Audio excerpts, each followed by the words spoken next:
एक राजा की 2 रानियां थीं। उनकी एक रानी राक्षसी थी, पर यह बात किसी को मालूम न थी। दोनों रानियों का एक एक बेटा था। अच्छी रानी के बेटे के नाम था दीपक और राक्षसी रानी के बेटे का नाम था अभय। दोनों में बहुत मेल था। राक्षसी रानी के मन में काला था, वह रक्त पिपासु थी। दोनों भाइयों का प्रेम उसे एक आंख नहीं सुहाता था। वह हमेशा इस ताक में रहती थी कि कब सौत के बेटे को मारकर उसके नर्म नर्म मांस का शोरबा बनाकर पिएगी। उसकी मंशा को उसका सगा पुत्र बहुत अच्छी तरह समझता था, अतः वह कभी दीपक का साथ नहीं छोड़ता था। गुस्से से राक्षसी रानी दांत पीसती रहती थी। मौका न मिलने से वह दोष त्रुटि ढूंढती, अपनी दृष्टि शक्ति से सौत का खून चूसती रहती।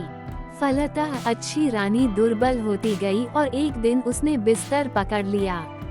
2-3 दिनों में उसका देहांत हो गया। सारे राज्य में शोक छा गया, परंतु असल कारण किसी को समझ में न आया। राक्षसी रानी दीपक को तो सताती ही थी, अपने पुत्र को भी उसका साथ देने के लिए धिक्कारती थी। एक दिन अभय ने दीपक से कहा, भैया जाने दीजिए, हम लोग उनके पास और नहीं जाएंगे। उन लोगों ने उस राक्षसी माँ के पास जाना बंद कर दिया, परंतु राक्षसी माँ का अत्याचार फिर भी जारी रहा। अभय अपने दिल को कड़ा कर सब सहता रहा, पर नर्म दिल वाला दीपक धीरे धीरे सूखता गया। रानी ने जब देखा कि उसका सगा बेटा ही उसका शत्रु बन गया है, तो वो एकदम जल भून गई। एक रात राजा के हाथी खाने में एक हाथी की मौत हो गई, घुड़साल में एक घोड़ा मर गया और गौशाला में एक गाय मृत पाई गई। राजा का गुस्सा 7वें आसमान पर चढ़ गया। दूसरी रात राजमहल में शोरगुल सुनकर राजा चिहुककर उठे और तलवार लेकर अपने कमरे से बाहर निकले। सोने के पलंग पर अभय और दीपक सोए थे। एक बड़ा राक्षस दीपक को उठा लाया। इससे पहले कि राजा कुछ करते, रानी ने अपना एक केश तोड़कर राजा पर फेंक दिया। राजा वहीं जड़ हो गए। उसकी आंखों के सामने राक्षस दीपक को खाने लगा। राजा की आंखों से अश्रुधार बह निकली, पर वे उसे पोंछ नहीं सके। उनका शरीर थर थर कांप रहा था, पर वे बैठ भी न सके। रानी अट्टहास कर उठी। अभय की नींद टूट गई। उसने देखा कि दीपक भैया पास में नहीं है। वह हड़बड़ा कर उठा। उसने देखा कि रानी के हाथ का बाला कंगन झम-झम कर रहा है और दीपक भैया को राक्षस खा रहा है। क्रोध से उसका शरीर जलने लगा।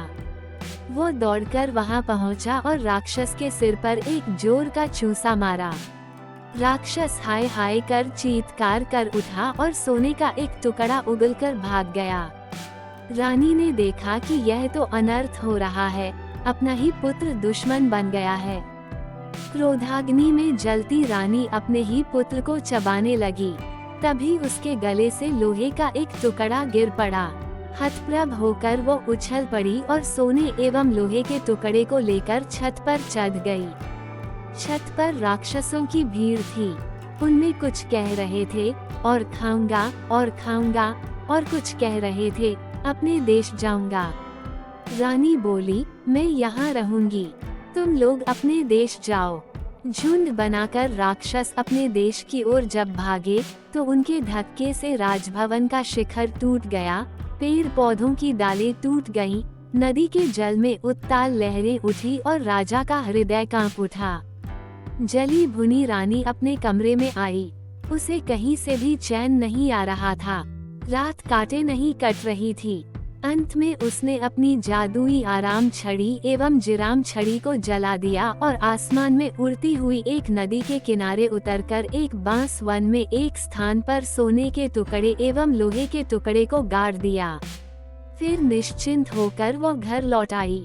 दूसरे दिन राजा ये देखकर हैरान रह गया कि पूरे महल में जगह जगह हड्डियों के ढेर, रास्ते में भी सर्वत्र हड्डियां बिखरी हुई हैं।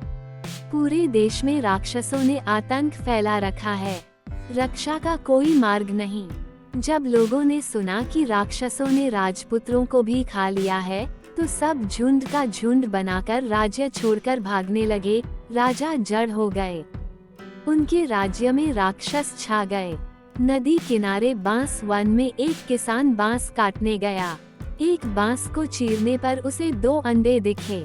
उसे समझ में नहीं आया कि वे सांप के अंडे थे या किसी और प्राणी के।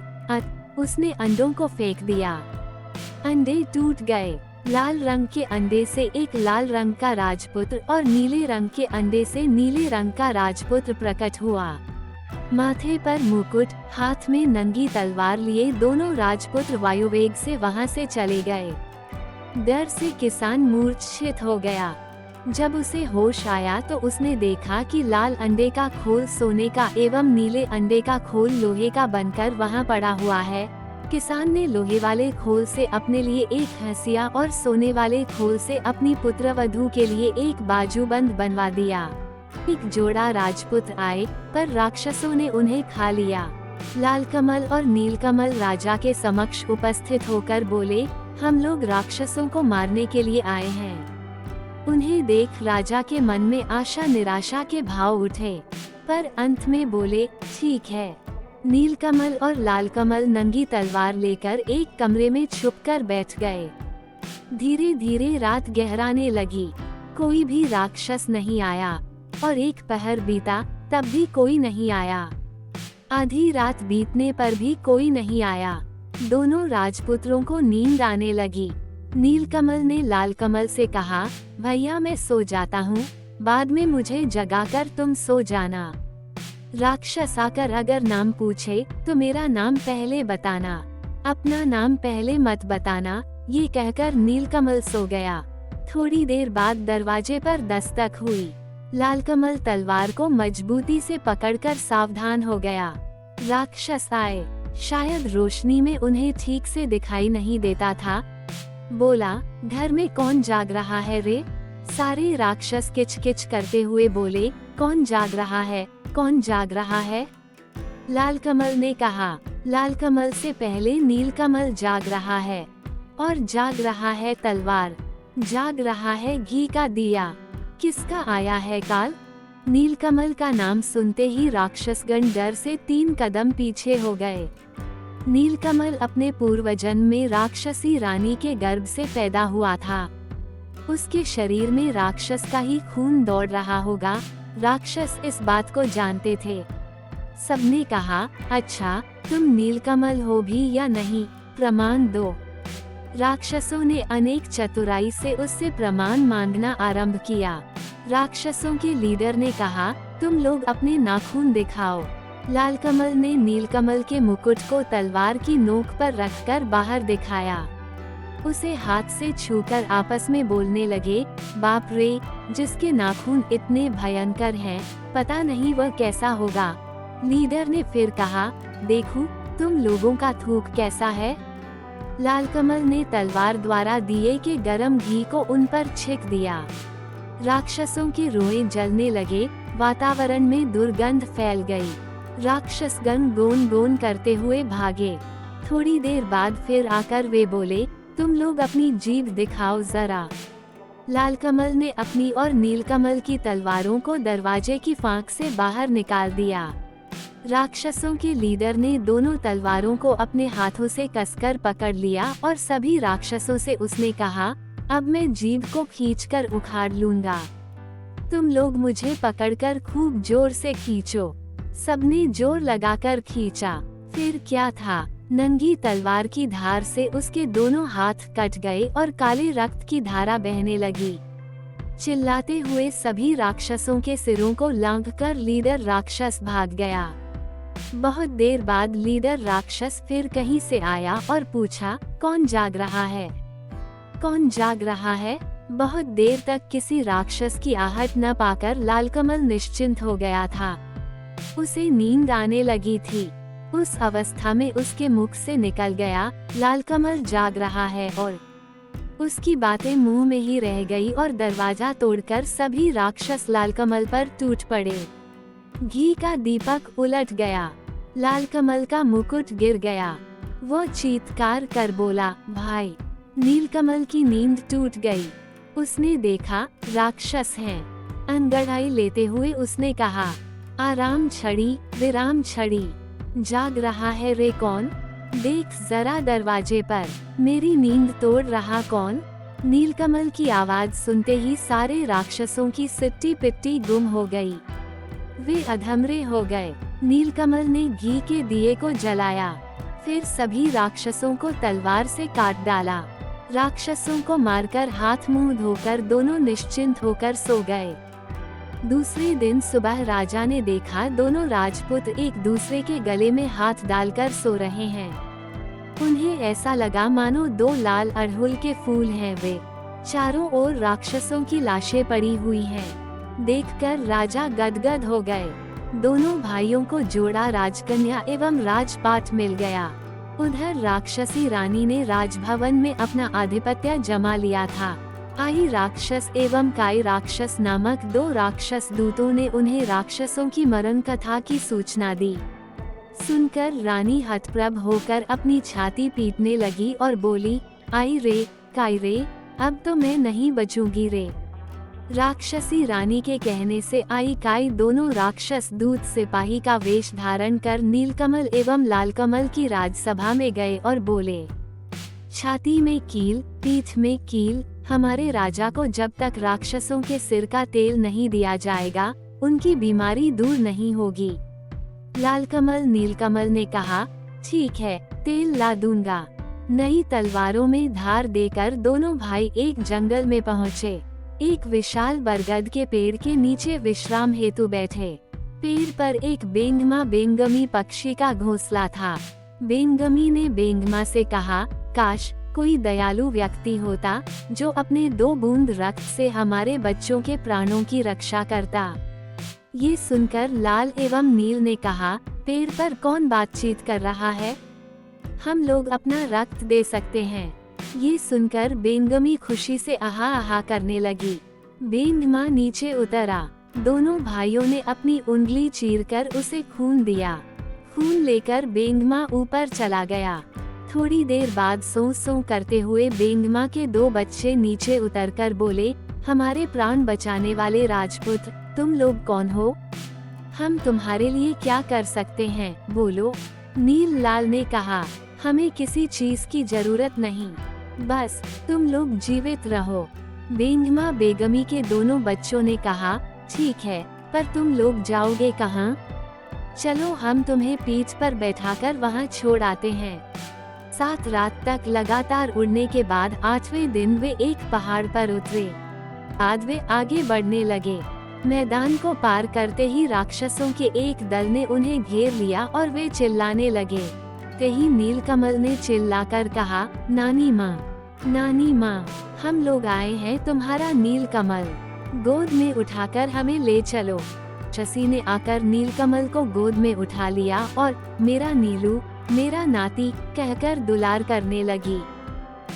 लालकमल को देखकर वो बोली, तुम्हारे साथ वह कौन है रे? नीलकमल बोला, वो मेरा भाई है नानी, भाई। बूढ़ी बोली, तब मानुस गंध क्यों पा रही हूँ? अगर मेरा नाती है तो लोहे की उड़द खाकर दिखाए। इसके साथ ही उसने अपनी नाक से 5 लोहे की उड़द निकालकर लाल नाती को खाने के लिए दी। लालकमल को पहले से ही पता था। उसने चुपचाप लोहे की उड़द को अपने कपड़े में छुपा लिया और सचमुच की उड़द निकालकर कटा कटा करके चबाने लगा। बूढ़ी राक्षसी को विश्वास हो गया कि लालकमल उसका नाती ही है। खुशी से वह गदगद हो गई। दोनों नातियों को गोद में लेकर वह दुलार करने लगी, लेकिन लालकमल के शरीर से मानुस गंध पाकर उसकी जीभ में पानी आने लगा। लेकिन अपने नाती को वह कैसे खा सकती थी? दोनों को लेकर वो अपने घर चली आई। उस पूरे देश में सिर्फ राक्षस भरे हुए थे। चारों ओर राक्षस कुलबुला रहे थे। पृथ्वी से मनुष्य, जीव जंतु आदि को मारकर पूरे देश में बिखरा दिया गया था। लाल नील राक्षसों के कंधे पर बैठकर घूमते और देखते कि हर ओर मरे हुए, सड़े हुए मनुष्य, जीव जंतु बिखरे पड़े हैं। लाल ने कहा, भाई लगता है सारी पृथ्वी उजाड़ हो गई है। नीलकमल चुप रहा, लेकिन उसने मन ही मन ठान लिया कि पृथ्वी को अब इन राक्षसों से बचाना होगा। जब रात गहरी हो गई, तब सब निशाचर राक्षस अपने बाल बच्चों के साथ सात समुद्र पार सभी राज्य में उत्पात मचाने, मनुष्य जीव जंतुओं को मारकर लाने के लिए चले गए। तब नीलकमल लालकमल को साथ में लेकर राजमहल के दक्षिण की ओर स्थित एक कुएं के पास पहुंचा। वहां उसने लालकमल से कहा, भैया मेरे कपड़ों को पकड़ो। कपड़े देकर नीलकमल कुएं में उतरकर एक तलवार और एक सोने का डिब्बा लेकर बाहर निकला। डिब्बे को खोलते ही जीवन काठी एवं मरण काठी नामक एक ततैया और तयई बाहर निकले। जीवन काठी में राक्षसों के प्राण एवं मरण काठी में उस रानी राक्षसी के प्राण बसते थे। नीलकमल ने जीवन काठी को अपने पास रखा एवं लालकमल को मरण काठी थमा दिया। जब दोनों ततैयों के शरीर में हवा लगी, तब राक्षसों को घबराहट होने लगी। पृथ्वी पर जड़ पड़े राजा के देश में राक्षसी रानी नींद में लुढ़क गई। पृथ्वी पर गए राक्षस तेज कदमों से नदी पर्वत लांघकर लौटने लगे।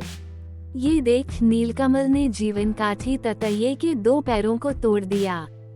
सारे राक्षसों के दोनों पैर टूट गए। राक्षस दोनों हाथों के बल पर तेज गति से आने लगे। ये देख नीलकमल ने ततैये के बाकी दोनों पैर भी तोड़ दिए।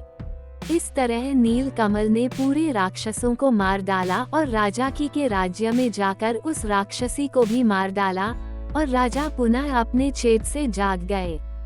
उन्होंने नीलकमल और लाल कमल को अपना राजपाट दे दिया और सब लोग खुशी खुशी रहने लगे। अगर आपको हमारी कहानी पसंद आई हो तो कृपया हमारे चैनल को सब्सक्राइब करें।